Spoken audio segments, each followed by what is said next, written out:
डर तो नहीं लग रहा पुत्र? डर ओ की हुंदा? हाँ तेनू किवें पता? वो तां ਸਿੰਘਾਂ 'ਚ ਹੁੰਦਾ ही नहीं। हाँ जिवें बाबा फतेह सिंह विच भी नहीं सी, उन्हां तो सीख लिया है कि धर्म लई अटल किवें रहना है। चल हुक्म होया कि तू अपने बच्चे दा खुद कत्ल करेगा। ਸਿੰਘ औरतां ते बच्चियां ते कदे वार नहीं करदे। इस हैवानियत दे महारथी तुसीं हो।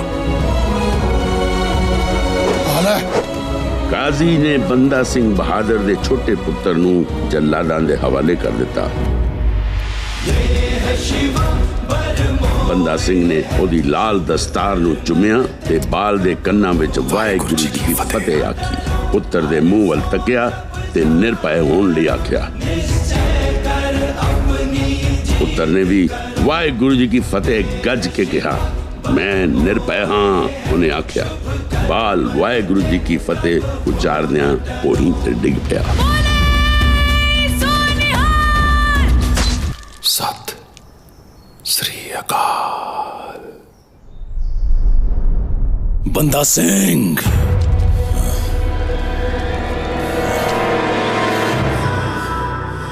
तेरियां शांत अखां मैनू डरा रही ने।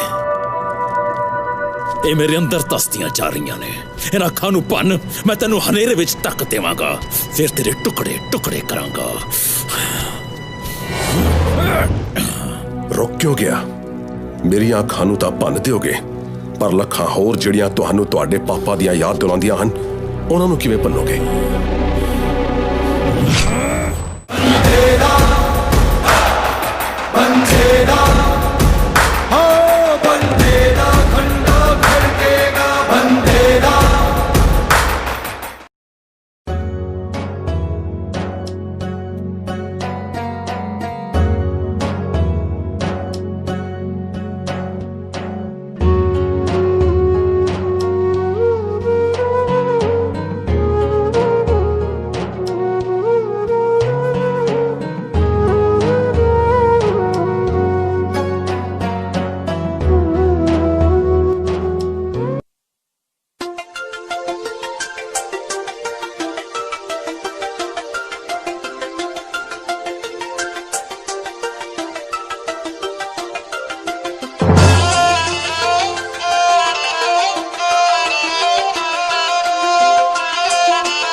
मार्ग पैर तरी जा, मार्ग पैर तरी जा, मार्ग पैर तरी जा, तरी जा, मार्ग पैर तरी जा, सिर दीजे कौन लगी जा, सिर दीजे कौन लगी जा, सिर दीजे कौन लगी जा।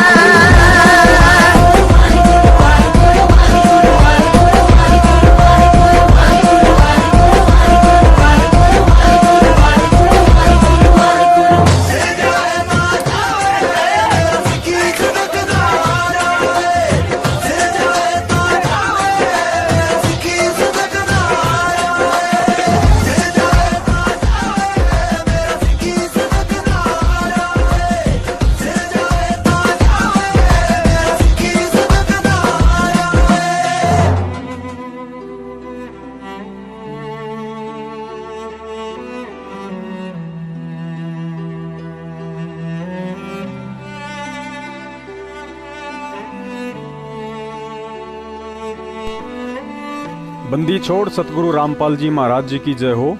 परमात्मा की सभी प्यारी आत्माओं को पवनदास जयपुर वाले का सत्सा है। पुण्यात्माओं, गुरुजी ने हमें परमात्मा के विषय में एक सत्संग में बताया कि निर्विकार निर्भय तू ही और सकल भयमान, सब पर तेरी साहिबी पर तुझ पर साहिब नाय।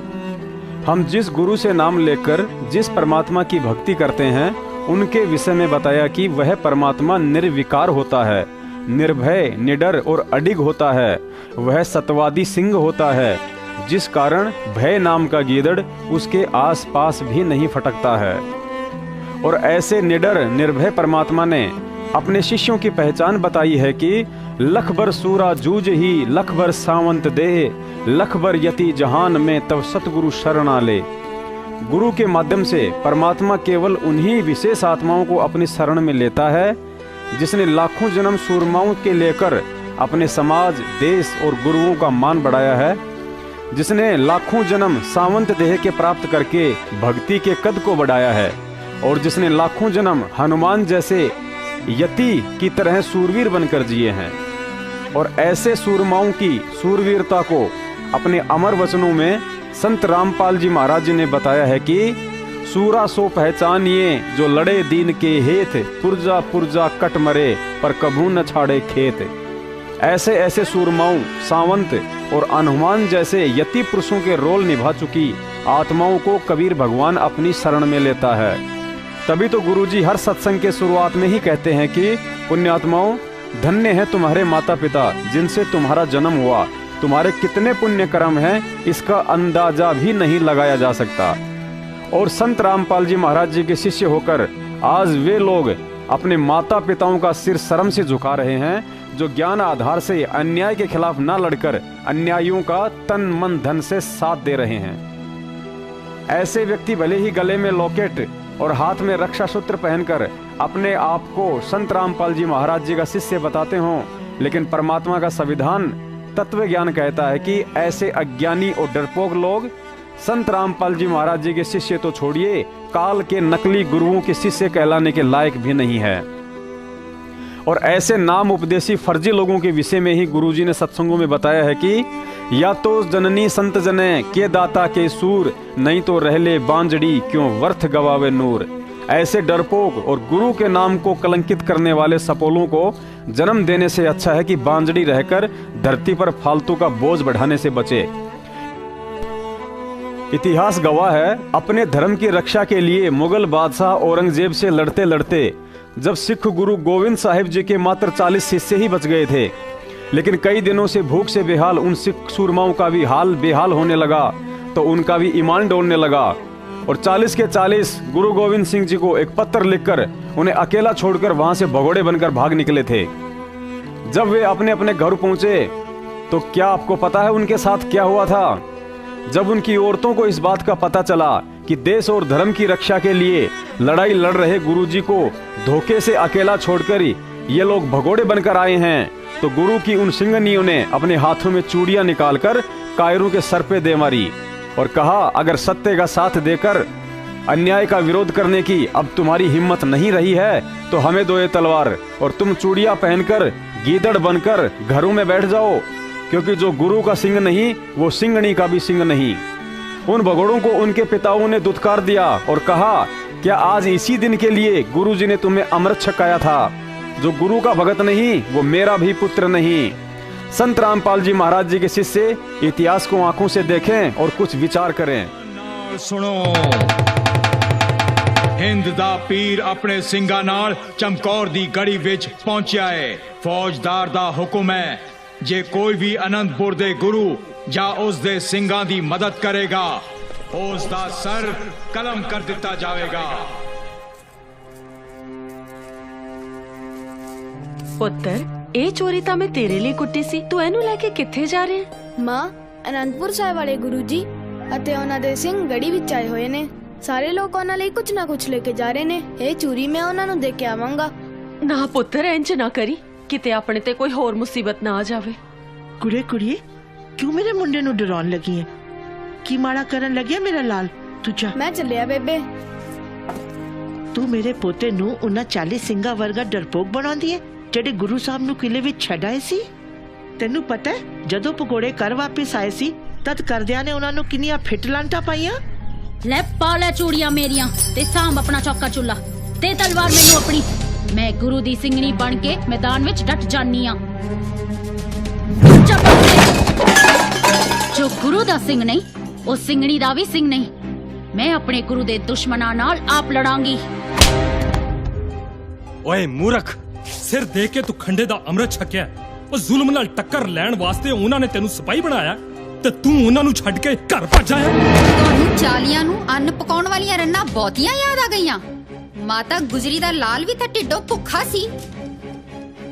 ਸ਼ੇਰ ਦੀ ਗੁਫਾ ਵਿੱਚ ਰਹਿਣਾ ਤੁਹਾਨੂੰ ਰਾਸ ਨਾ ਆਇਆ ਗਿੱਦੜੋ। ਬੰਦੇ ਬਣਨ ਪਏ ਸੀ।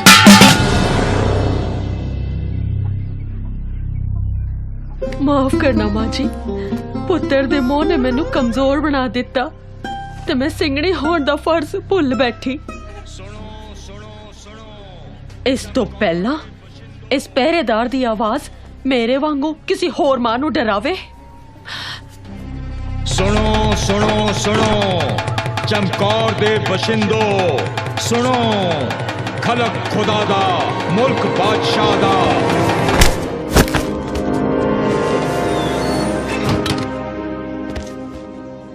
हे वाहिगुरु, मेहर करी। पुण्यात्माओं, ठीक इसी तरह ही देश और मानव धर्म की रक्षा के लिए ही गुरु गोविंद सिंह जी की तरह आज समाज में फैली बुराइयों और नकली संतों के द्वारा भक्ति मार्ग में फैलाए जा रहे अज्ञान और पाखंड रूपी गंदगी को तत्व ज्ञान रूपी शस्त्र से काटते हुए पिछले 26 साल से संत रामपाल जी महाराज जी काल प्रेरित कुछ अपने तो कुछ पराये लोगों के विरोध का सामना करते हुए आ रहे हैं, जिसके चलते सन 2006 में करौथा कांड और 2014 में बरवाला कांड हुआ। और इस सत्य धर्म और न्याय की लड़ाई में सूरमाओं की तरह ज्ञान आधार से संघर्ष करते हुए पुर्जा पुर्जा कट मरने के बजाय आज उन 40 सिखों की तरह बरवाला कांड में कायरों की तरह पीठ दिखाकर तथा समाज के सामने कानून की नजरों में भगोड़े बनकर स्वयं संत रामपाल जी महाराज जी का गद्दार भाई महेंद्र, छोटा लड़का मनोज तथा अन्य 37 लोग संगत के दान पर हराम के टूक तोड़ते हुए भगोड़े बनकर घूम रहे हैं। और धन्य है वह तत्व ज्ञान प्राप्त लाखों की अंध संगत जो गुरु गद्दारों और कानूनी भगोड़े घोषित उन गुंडों को तन मन धन से दान ज्योति व पाठ के नाम पर हर महीने करोड़ों रुपए देकर और एक दिन भी हिसार ना जाने वाले उन्हीं गद्दारों के इशारों पर संगत स्वयं हिसार जा जाकर बेवजह प्रशासन को परेशान करके अपने गुरु के लिए नित नई मुसीबतें पैदा कर रही हैं। और उन्हीं भगोड़ों के इशारों पर संगत ने पिछले 5 साल से मूर्खता और अंधता में जो ज्ञान विरुद्ध आचरण किए हैं, यह उन्हीं का नतीजा है कि आज गुरुजी को उम्र कैद की सजा हुई है और बेवजह दुनिया में उपहास का पात्र बने हुए हैं। यदि हम इन भगोड़ों को अंधे होकर दान ना देते और मूर्ख बनकर हिसार ना जाते तो ना ही तो उन दान के पैसों को कभी जाट आंदोलन, कभी करणी सेना के आंदोलन, तो कभी SC ST जैसे अन्य सामाजिक संगठनों के साथ मिलकर दुनिया के सामने ड्रामा नहीं होता, जिस ड्रामे के चलते आज दुनिया हमें मूर्ख और गुरुजी को गालियां निकालती है और कहती है कि कबीर साहिब जी ने कब समाज के एक पक्ष को समर्थन देकर पक्षपात किया था, जैसे कि आज SC ST को दिया गया है। कबीर साहिब जी ने उस समय कब और किस जाने माने गुंडे की सीबीआई जांच का समर्थन किया था, जो आज राजस्थान के गैंगस्टर आनंदपाल सिंह की सीबीआई का जांच लाखों भक्तों के द्वारा समर्थन देकर करवाई जा रही है। कबीर साहिब जी ने कब अपने 64 लाख भक्तों को सिकंदर लोधी के खिलाफ किसी दूसरे राजा को समर्थन देकर उसे हराने के लिए कहा था, जो आज बीजेपी को हराने के लिए लाखों भक्तों से कांग्रेस को वोट डलवाए जा रहे हैं। पुण्यात्माओं, कुछ आंखें खोलो। आपने संत रामपाल जी महाराज जी के तत्व ज्ञान का अमृत छका है। आप यह कहकर सच्चाई से मुंह नहीं छुपा सकते कि मुझे क्या पता क्या सच है और क्या झूठ है। भक्तों, हमारे गुरुजी ने 2006 करोथा कांड के बाद पुलिस के जो जो जुल्म सहे हैं, यदि आपको बता दिया जाए तो आंखों से आंसू नहीं रुकेंगे। प्रत्यक्षदर्शियों ने जो उस समय रोहतक जेल में अन्य मुकदमों में बंद थे, उनसे जब संपर्क हुआ तो उन्होंने बताया कि उस समय रिमांड के दौरान आपके गुरुजी के छाती तक के बाल उखाड़ लिए जाते थे, जेल में झाड़ू तक लगवाई जाती थी, और आज हिसार जेल में आप और हमारी नालायकी के चलते उन्हें कैदी नंबर 1005 बनाकर जेल के पौधों में पानी डलवाकर बागवानी का काम करवाया जाता है, जो आपने अखबार में भी पढ़ लिया होगा। पुण्यात्माओं, गुरुजी केवल इतने कष्ट आप और हमारी जैसी आत्माओं के आत्म कल्याण के लिए उठाते हैं। वह समर्थ है, लेकिन ज्ञान से ऊपर उठकर अपनी समर्थता दिखाकर अपना वचन नहीं तोड़ सकता, वरना 650 साल पहले तो स्वयं ही आया था। लेकिन सर्वविदित है कि उनके ऊपर किए गए जुल्मों को सत्संग के दौरान सुनाते सुनाते गुरुजी भी रो पड़ते हैं। बाकी आप लोगों की मर्जी है। और अंत में यह ऑडियो जरूर सुन लेना, जो किसी भगत भाई की शंकाओं का समाधान कर रही है। और ऑडियो के बाद पुनः वही शुरुआती 4 मिनट का वीडियो, जिसे आप दोबारा देखेंगे तो आपको अलग ही नजर और समझ में आएगा। सत साहिब, जय हो बंदी छोड़ की।